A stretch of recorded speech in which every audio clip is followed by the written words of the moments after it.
Hello दोस्तों, welcome है हमारे YouTube channel study zone by JD sir.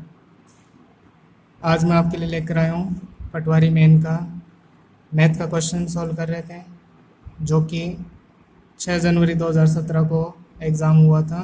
और इसका पार्ट फर्स्ट मैं 1 या 2 दिन पहले लेकर आया था, जो आप डिस्क्रिप्शन में देख सकते हो, उसका लिंक मिल जाएगा आपको। आज पार्ट सेकंड लेके आया हूँ उसके आगे के क्वेश्चन सॉल्व करने के लिए। तो हम स्टार्ट करते हैं। क्वेश्चन ऐसा है,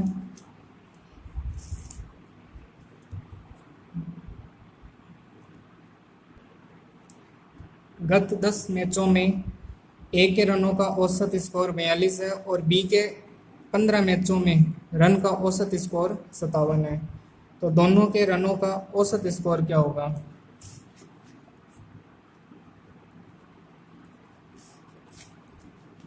तो औसत का सूत्र हम जानते हैं, राशियों का योग बटे राशियों की संख्या। अब अगर आप राशियों का योग चाहते हो तो औसत को आप संख्या से गुणा कर दो। औसत को आप संख्या से गुणा कर दो। तो पहला औसत है हमारे पास 42, इनका योग नहीं पता, और राशियों की संख्या है 10। तो 42 को 10 से गुणा कर दो तो इनका योग आ जाएगा 420। ऐसे ही दूसरा औसत है हमारे पास 57, इनका भी योग नहीं पता, और राशियों की संख्या है 15। तो 57 को 15 से गुणा कर दो,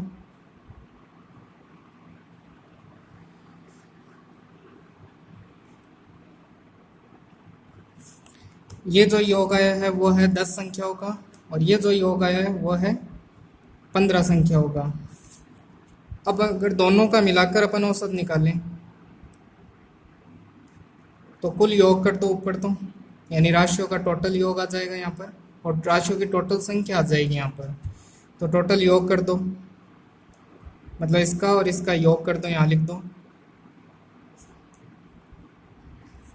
और राशियों की टोटल संख्या कितनी होगी? देखो 10 संख्या तो ये थी और 15 संख्या ये थी, तो दोनों को ऐड कर दो 25। अब इसको सॉल्व कर लो।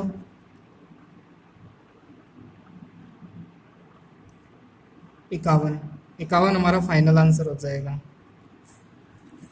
नेक्स्ट क्वेश्चन,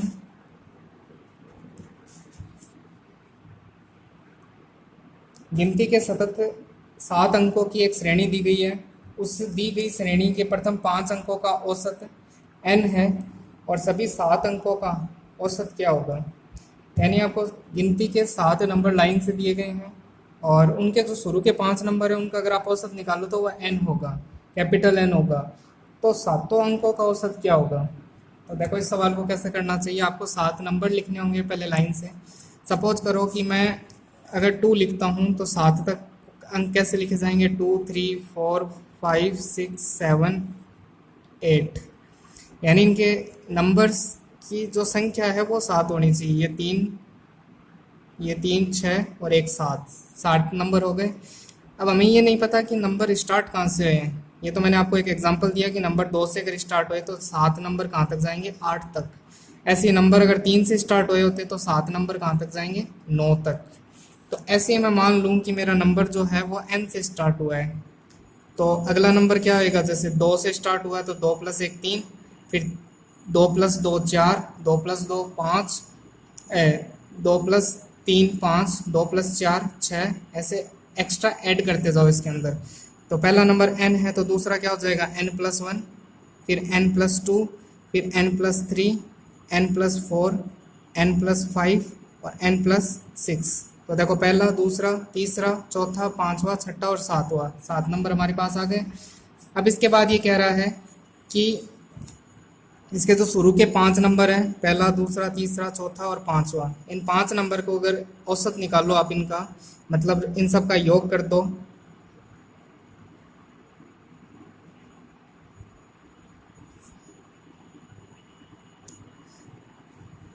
यानी राशियों का योग बटे राशियों की संख्या 1 2 3 4 5, औसत निकाल लो तो औसत आएगा कैपिटल N। अब इसमें 5 को इधर मल्टीप्लाई कर देता हूँ तो 5n, और देखो ये n ये स्मॉल एन आपस में ऐड हो जाएंगे तो कितने हो जाएंगे 5 स्मॉल एन, और बाकी देखो डिजिट्स 1 2 3 और 4 ये ऐड हो जाएंगे तो 1 2 3 3 और 3 6 और 4 10 हो जाएगा। ठीक है, अब मेरा टारगेट यहाँ पर यह है कि जो स्मॉल एन है इसकी वैल्यू निकाल लूँ। तो पहले 10 को उधर माइनस कर देंगे तो 5n माइनस 10 और यहाँ रह जाएगा 5 स्मॉल एन। अब इस n को डिवाइड कर इस 5 को डिवाइड कर देंगे तो यह आ जाएगा 5n माइनस 10 डिवाइड बाई 5 और स्मॉल n। अब देखो 5 इस पूरे में डिवाइड में तो 5 इसको भी डिवाइड कर देगा और इसको भी डिवाइड करेगा, तो यहाँ डिवाइड करेगा तो ये हो जाएगा n और यहाँ डिवाइड करेगा तो ये हो जाएगा 2, तो स्मॉल n बराबर आ जाएगा n माइनस 2। अब स्मॉल n की वैल्यू, अब आगे क्या पूछा है कि सभी 7 अंकों का औसत क्या होगा।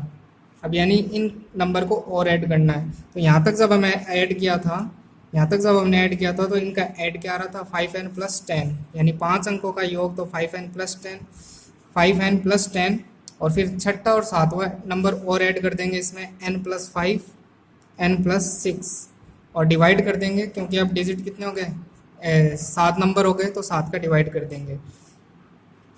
ये हो जाएगा 5n और n और n, तो 5n 6n और एक 7n, तो 7n प्लस 5 6 11 और 10 21, 21/7, 7 इसको भी डिवाइड और इसको भी डिवाइड तो n प्लस 3।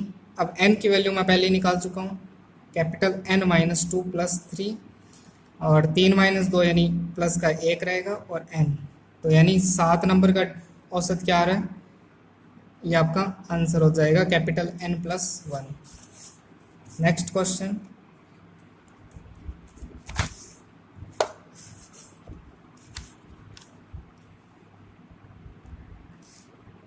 यदि m संख्याओं का औसत n स्क्वायर है, m संख्याओं का जो औसत है वो n स्क्वायर होगा, तो यहाँ पे योग क्या आ जाएगा mn स्क्वायर। ठीक है, फिर n संख्याओं का औसत m स्क्वायर है तो यहाँ पर योग क्या आ जाएगा, इन दोनों का मल्टीप्लाई nm स्क्वायर। लास्ट सवाल में जो अपन ने यूज़ किया था कि यहाँ पर अगर आपको योग चाहिए तो कितना हो जाएगा 42 गुणा 10 कर दो तो 420, यानी यहाँ 420 रखोगे तभी 10 का डिवाइड करके 42 आएगा, तो वही चीज़ अपन यहाँ यूज़ कर रहे हैं। तो इन m संख्याओं का योग क्या आ जाएगा mn स्क्वायर और इन n संख्याओं का योग क्या आ जाएगा nm स्क्वायर।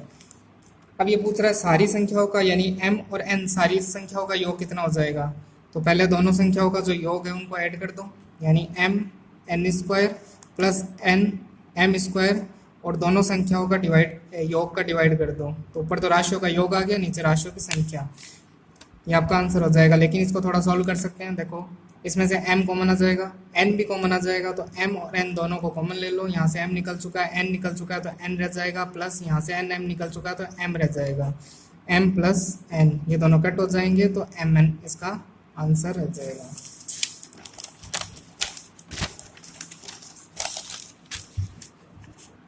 अगला क्वेश्चन देखो,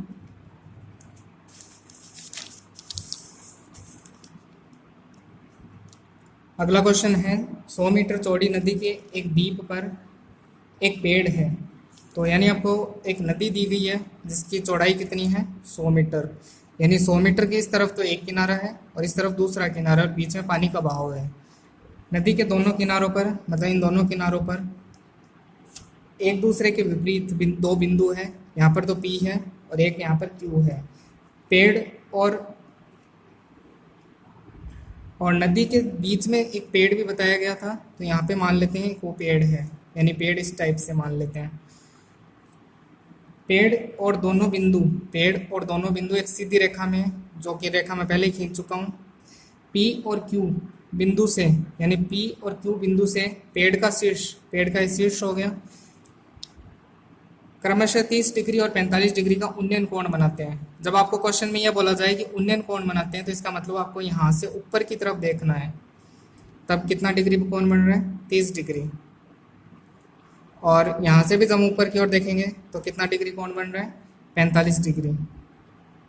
यहाँ 30 मान लेता हूँ मैं और यहाँ 45 डिग्री मान लेता हूँ।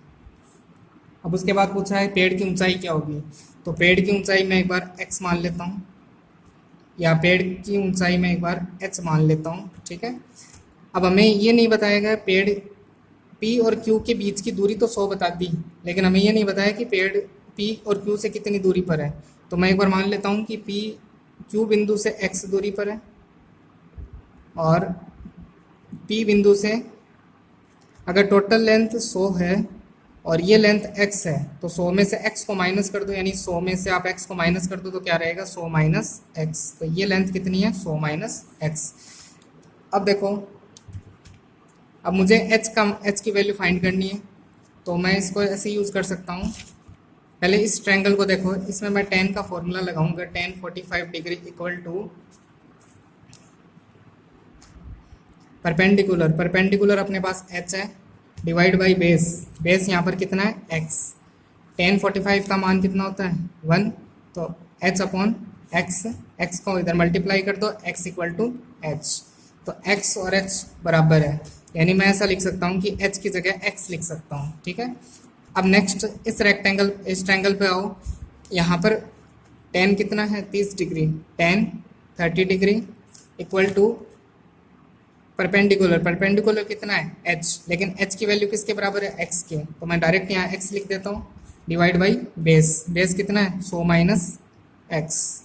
tan 30 का मान कितना होता है 1/√3 बराबर x बट्टे 100 माइनस एक्स।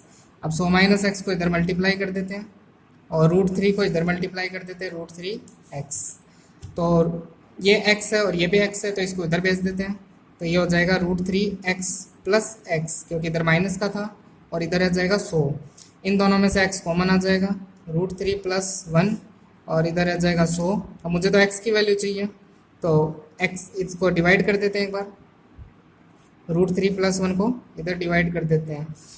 अब इसको सॉल्व करने के लिए अपन परिमेयकरण का सहारा लेते हैं, मतलब यहाँ पे प्लस है तो इसको ऐसी संख्या से गुणा करो, यानी इसको वापस इधर मल्टीप्लाई करना है। यहाँ प्लस है तो यहाँ पे माइनस लगा दो। अब एक बार ऊपर गुणा किया तो नीचे भी गुणा वापस डिवाइड करना पड़ेगा ताकि बैलेंस हो जाए। इसको ऐसे मल्टीप्लाई कर दो तो 100 √3 माइनस 1 और ये हो जाएगा a plus B a minus B, तो a स्क्वायर, तो a का स्क्वायर करोगे तो यानी इसका स्क्वायर करोगे तो रूट से स्क्वायर कैंसिल हो जाएगा, तो 3 रह जाएगा, माइनस b का स्क्वायर यानी 1 का स्क्वायर, तो ये हो जाएगा 3 में से 1 गए 2 से ये 100 कट चुका होगा, तो ये आ जाएगा 50 √3 माइनस 1।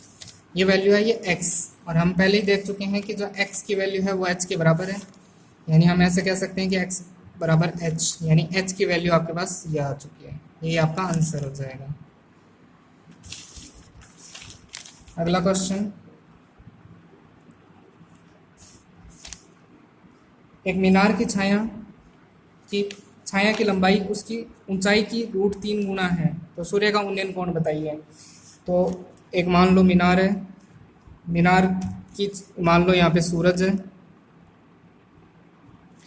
इस सूरज की वजह से इसकी छाया बनेगी, और ये बोला है कि छाया की जो लंबाई है वो ऊंचाई की, अगर ऊंचाई h है तो ऊंचाई की √3 गुना है, यानी √3h हो जाएगी। ठीक है, इसको एक बार मिला देता हूँ मैं यहाँ से।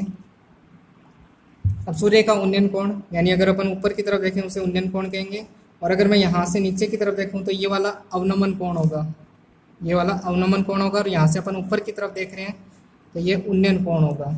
ठीक है, इसको मैं एक बार थीटा मान लेता हूँ, tan का फॉर्मूला अप्लाई कर दो, tan थीटा बराबर परपेंडिकुलर बाई बेस कैंसिल हो जाएगा 1/√3। 1/√3 tan की टेबल में कब आता है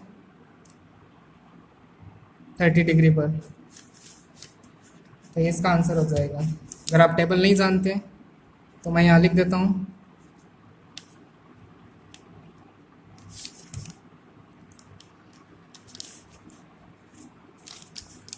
थीटा की 0 डिग्री पर वैल्यू होती है 0, 30 डिग्री पर वैल्यू होती है 1/√3, 45 डिग्री पर वैल्यू होती है 1, 60 पे होती है √3 और 90 पर होती है इन्फानाइट। अब यहाँ पर कितनी वैल्यू आई थी 1/√3, तो 1/√3 कब है 30 डिग्री पर, तो 30 डिग्री इसका आंसर हो जाएगा, मतलब ये कोण कितना आया 30 डिग्री, यही आपसे पूछा था। नेक्स्ट क्वेश्चन, एक जेट प्लेन की उन्नयन कोण ज़मीन पर एक बिंदु P से 60 डिग्री है, 15 सेकंड बाद उसका उन्नयन कोण 30 डिग्री हो जाता है। यदि जेट प्लेन ज़मीन से 1500 रूट 3 मीटर की समान ऊंचाई पर उड़ रहा हो तो जेट प्लेन की चाल क्या होगी। एक जेट प्लेन है, उसका उन्नयन कोण बन रहा है ज़मीन से 60 डिग्री पर। मान लो ये ज़मीन है, ठीक है, ज़मीन पे कहीं किसी बिंदु से अपन ऊपर की तरफ देख रहे हैं, किसको देख रहे हैं, जेट प्लेन को। मान लो जेट प्लेन यहाँ पर है, तो उन्नयन कोण बन रहा है कितना, 60 डिग्री, ठीक है। 15 सेकंड बाद उसका उन्नयन कोण, यानी 15 सेकंड वो आगे की तरफ बढ़ेगा, 15 सेकंड बाद वो यहाँ पहुँच जाता है। तब अपन अगर इसको वापस देखें तो ज़मीन के साथ उन्नयन कोण कितना बनेगा, 30 डिग्री। और ज़मीन से इसकी ऊंचाई कितनी है, ज़मीन से इसकी ऊंचाई 1500 रूट 3 है, और समान ऊंचाई पे उड़ रहा है, मतलब थोड़ी देर पहले 15 सेकंड पहले जब ये यहाँ था तभी भी ज़मीन से इसकी ऊंचाई कितनी थी, 1500 रूट 3 ही थी। और तो जेट प्लेन की चाल ज्ञात कीजिए। तो चाल का सूत्र क्या होता है, चाल बराबर होता है दूरी बटे समय। तो अगर मैं ये बता दूं कि यहाँ से यहाँ तक वो कितनी दूरी तय करी, मतलब ये वाली डिस्टेंस निकाल लूँ, तो यहाँ का समय मेरे पास है, तो वो जो दूरी निकालूंगा वो उसको तो यहाँ पुट कर देंगे, और जो समय 15 ऑलरेडी निकल चुका है, यानी क्वेश्चन में बताया हुआ है, उसको अपन यहाँ पुट कर देंगे तो चाल आ जाएगी। तो मुझे इस लेंथ को ज्ञात करना है, ठीक है। तो वही अपन tan का फॉर्मूला अप्लाई कर देते हैं। पहले tan 60 पर अप्लाई कर देते हैं, tan 60 डिग्री। तो देखो 60 डिग्री किसके अंदर बन रहा है, इस ट्रायंगल के अंदर बन रहा है। तो परपेंडिकुलर कितना है, 1500 रूट 3, और ये वाली डिस्टेंस यानी बेस अपने पास नहीं है, मैं एक बार इसको मान लेता हूँ कि ये जो बेस है वो a है, तो मैं यहाँ पुट कर देता हूँ a, ठीक है। tan 60 का मान कितना होता है, √3, 1500 √3 बटे a, √3 से √3 कैंसिल हो जाएगा, a इधर मल्टीप्लाई हो जाएगा, तो यानी a बराबर हो जाएगा 1500, ठीक है। तो यानी आपके पास a आ चुका है, यानी ये जो डिस्टेंस है वो है 1500। अब मैं अप्लाई करता हूँ tan 30 डिग्री, वही परपेंडिकुलर tan 30 का ट्रायंगल देखो कौन सा बन रहा है, ये वाला बन रहा है। तो इसमें परपेंडिकुलर कौन सा है, 1500 √3, और इसका बेस क्या हो जाएगा, इसका बेस ये टोटल हो जाएगा। यहाँ से इसको मैंने a माना था, यहाँ से लेकर यहाँ तक मैं इसको b मान लेता हूँ, तो टोटल बेस कितना हो जाएगा, a और b का योग कर दो, यानी a + b कर दो। इसका मान कितना होता है, 1/√3, 1500 √3 बटे a + b। इसको इधर मल्टीप्लाई कर देते हैं, a + b बराबर, इसको इधर मल्टीप्लाई कर देते हैं, तो इधर मल्टीप्लाई करोगे तो √3 से √3 मल्टीप्लाई होगा तो 3 हो जाएगा, 3 बन जाएगा, और फिर 3 1500 से गुणा होगा तो ये हो जाएगा 4500, ठीक है। अब मुझे तो b चाहिए, a की वैल्यू कितनी है, a की वैल्यू पहले ही निकाल चुके हैं अपन 1500, तो यहाँ रख दो 1500 + b बराबर 4500। 1500 को उधर माइनस कर दो तो b बराबर क्या रह जाएगा, 3000। तो यानी b भी आ गया मेरे पास और a भी आ गया।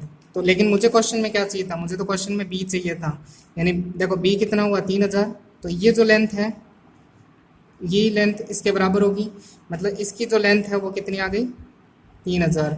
मतलब हमने 15 सेकंड में कितनी दूरी तय करी, 3000। तो यहाँ पे अपन दूरी रख देंगे 3000, और समय कितना लगा, 15 सेकंड, ठीक है।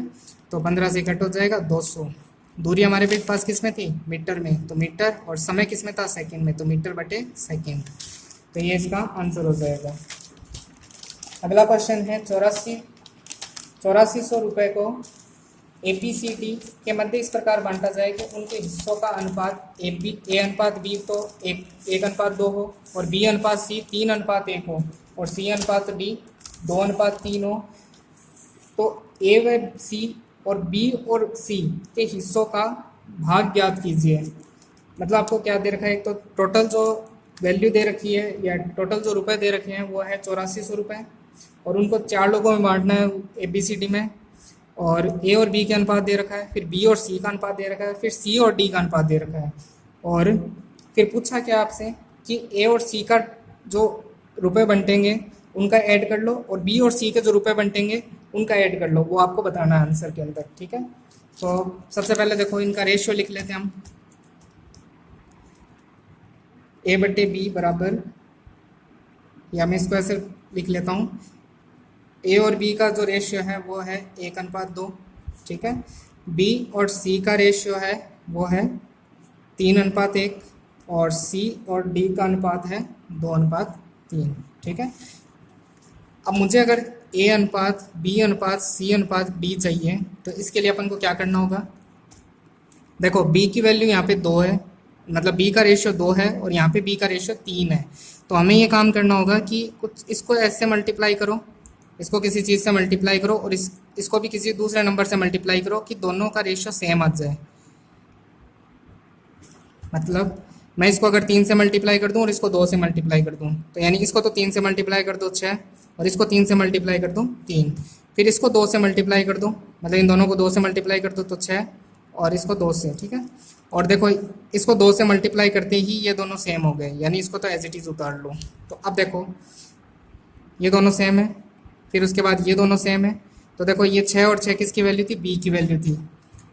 2 और 2 सेम है, ये किसकी वैल्यू थी, सी की। तो ये जो 3 है ये किसकी वैल्यू हो जाएगी, ए की, और ये 3 है वो किसकी हो जाएगी, डी की। तो मैं ऐसे लिख सकता हूँ 3:6:2:3। अब मुझे इनका चारों का एक साथ रेशियो मिल गया। ठीक है। अब क्या करते हैं, अब अगर आपको 8400 रुपये में 8400 रुपये को बांटना है चारों में, तो पहले से इन चारों का रेशियो का योग कर लो। तो 6 3 9 और 11 और 3 14। अब देखो टोटल जो रकम है वो है 8400 और उसको कितने भागों में बांटनी है, 14 भागों में। तो पहले से 14 भागों में बांट लो। ठीक है। ये हो जाएगा 600। ठीक है। अब ए के हिस्से में कितने भाग है, 3 भाग। तो ए के हिस्से में कितने भाग है, ये 1 भाग का मान है तो इसके 3 गुणा कर दो यानी 1800 रुपये। इसके हिस्से में कितने भाग है, 6, तो 6 से गुणा कर दो यानी 3600। इसके हिस्से में कितने भाग है, 2, तो 6 दूनी 1200। और इसके हिस्से में कितने भाग है, 3, तो 6 दिया 1800। अब आपको क्या पूछा है कि ए और सी का साथ में भाग बताना है, ए व सी का। तो ए की जो वैल्यू है और सी की जो वैल्यू उनको ऐड कर दो, तो इन दोनों को ऐड करेंगे तो ये आ जाएगा 3000। और उसके बाद ये पूछा है कि बी व सी का हिस्सा बताना है, तो बी और सी का हिस्सा जोड़ दो, तो इन दोनों का ऐड कर दो तो कितना आ जाएगा 4800। तो ये आपका फाइनल आंसर हो गया। अगला क्वेश्चन देखो, पुरुषों और महिलाओं के मध्य कुल बांटी गई तनख्वाह का अनुपात 6:5 है और प्रत्येक पुरुष और प्रत्येक महिला को मिली तनख्वाह का अनुपात 2:3 है। तो कुल पुरुषों और कुल महिलाओं की संख्या का अनुपात बताना है। ठीक है।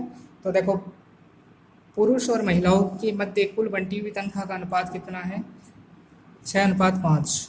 अगर मैं पुरुष की सैलरी और महिला की सैलरी का अनुपात निकालूं तो वो कितना है, 6:5। जब भी कोई संख्या 6 अनुपात में दी हुई और आपको एग्जैक्ट चाहिए तो इसको x से मल्टीप्लाई कर दो। ये 6x हो गया और ये हो जाएगा 5x। तो ये 6x क्या है, यहाँ पे तो लिख दो पुरुषों की तनख्वाह,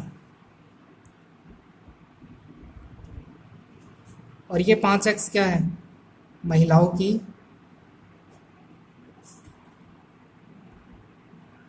तनख्वाह। अब एक तरह से मेरे पास दोनों की तनख्वाह आ गई है। अब ये कह रहा है कि प्रत्येक पुरुष और प्रत्येक महिला को मिली तनख्वाह का अनुपात 1 है। देखो ये तनख्वाह जो आई है 6x, वो सारे पुरुषों की तनख्वाह है। तो अगर एक पुरुष की तनख्वाह निकालनी हो तो मान लो कि पुरुषों की संख्या है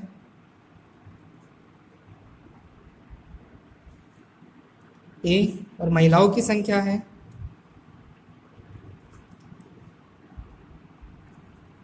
B। तो अगर सभी पुरुषों की संख्या 6x है तो अगर एक पुरुष की तनख्वाह निकालनी है तो 1 डिवाइड कर दो, तो ये हो जाएगा 6x बट यहाँ नीचे लिख देता हूँ 6x/A। और सभी महिलाओं की संख्या महिलाओं की तनख्वाह 5x है और महिलाओं की संख्या B है। तो प्रति महिला की तनख्वाह निकालने के लिए क्या करेंगे, 5x/B कर देंगे। तो ये एक पुरुष की तनख्वाह हो गई और ये एक महिला की तनख्वाह हो गई।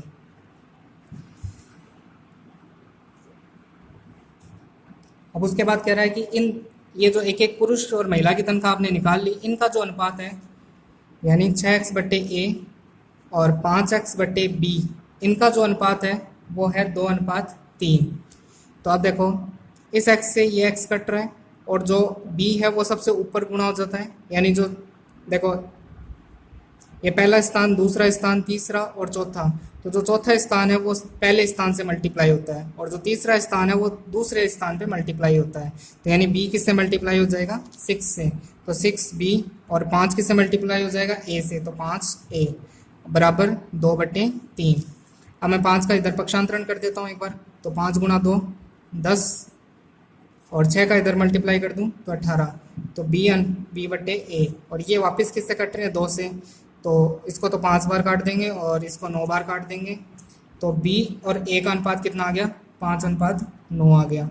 अब आगे क्या पूछा है, तो पुरुष और महिलाओं की संख्या का अनुपात कितना है।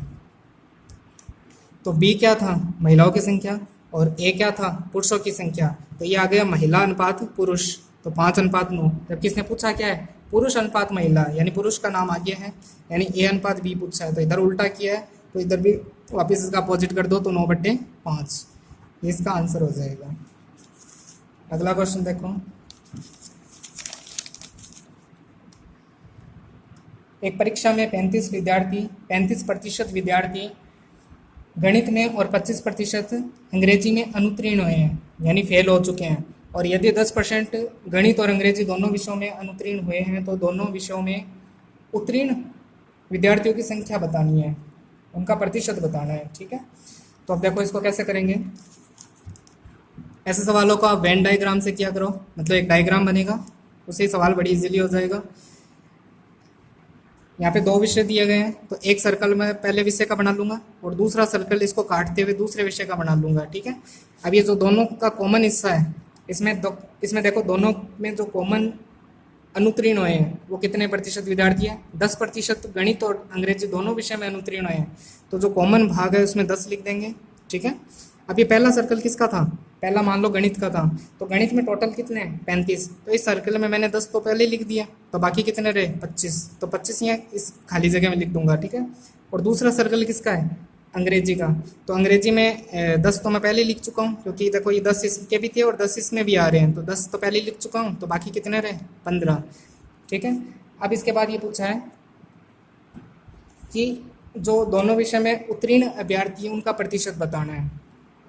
तो पहले मैं जो अनुत्तीर्ण विद्यार्थी उन सबका टोटल कर लेता हूँ। तो अनुत्तीर्ण कितने हुए हैं या फेल कितने हुए हैं, 25, 10 और 15। 25, 10 और 15, ये हो जाएगा 20, 30, 40 और 1 50। 50 विद्यार्थी फेल हो चुके हैं। तो पास कितने होंगे, ये चीज़ परसेंट में, यानी 100 में से 50 बता रहा है। तो पास कितने होंगे, अगर 100 में से 50 फेल होते हैं तो 50 ही बाकी रह जाएंगे। नहीं, 100 में से 50 को माइनस कर लो तो वापस क्या आ जाएगा, 50। यानी 50% विद्यार्थी फेल हुए हैं तो 50% विद्यार्थी पास हुए हैं। ये इसका आंसर है। अगला क्वेश्चन देखो। एक भिन्न के अंश में 200% तथा हर में 40% की वृद्धि कर दी जाए और इसका परिणामी भिन्न एक सही 1/20 हो तो मूल भिन्न क्या होगी। पहले मैं एक भिन्न मान लेता हूँ।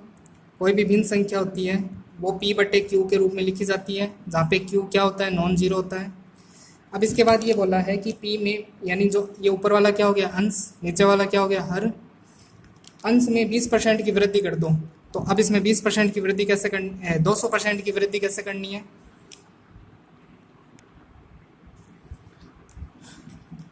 इसमें बोला है कि 200% की वृद्धि कर दो।